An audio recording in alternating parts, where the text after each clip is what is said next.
Hello everyone, আবারও চলে এসেছি নতুন একটি ব্লগ নিয়ে। আজ আমরা যাচ্ছি বালুরঘাটে এক্সপো মেলাতে। বালুরঘাটে পৌঁছানো মাত্রই মোমো খেয়ে চলে এলাম এক্সপো মেলাতে। এখানে দেখো টিকিট কাউন্টার রয়েছে। এখানে 10 টাকা করে পার পার্সন 3 জনের টিকিট কেটে নিলাম। টিকিট কাটা মাত্রই চলে এলাম মেলার ভেতরে। মেলার ভেতরে এসে তো আমি অবাক, চারিদিকে রকমারি দোকান, নানান রকমের মিষ্টি, পিঠে, তারপরে বিভিন্ন রকমের খেলনা, ড্রেস পোশাক, এমনকি সোনার দোকানও এখানে অ্যাড দিয়ে দিয়েছে।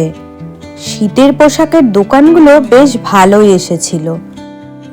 আর এদিকে বাচ্চাদের রকমারি খেলনার দোকান, হাওয়াই মিঠাই, যেটা বাচ্চাদের ভীষণ পছন্দ, আমিও কিন্তু বেশ পছন্দ করি। এছাড়াও অনেক রকমের খাবারের দোকান ছিল।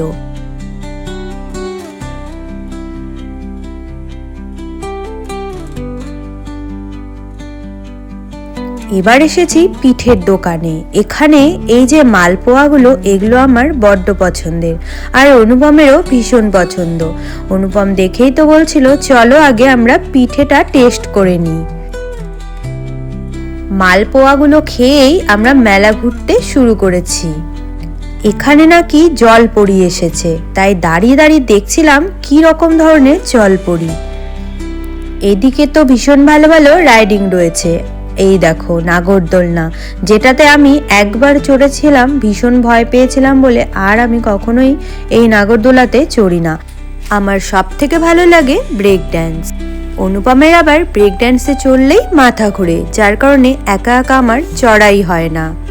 আর এই রাইডিংটার নাম আমার ঠিক মনে নেই, তবে শিলিগুড়িতে একবার চড়েছিলাম। ভীষণ জোরে ঘোরায় আর ভীষণ ওপরে ওঠায়।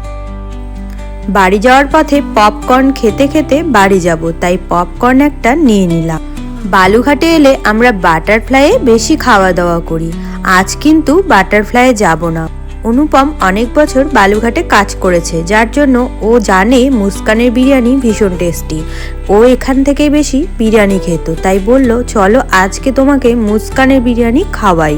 তো আমরা চলে এসেছি বিরিয়ানি খেতে। তাহলে আজকের মতো টাটা।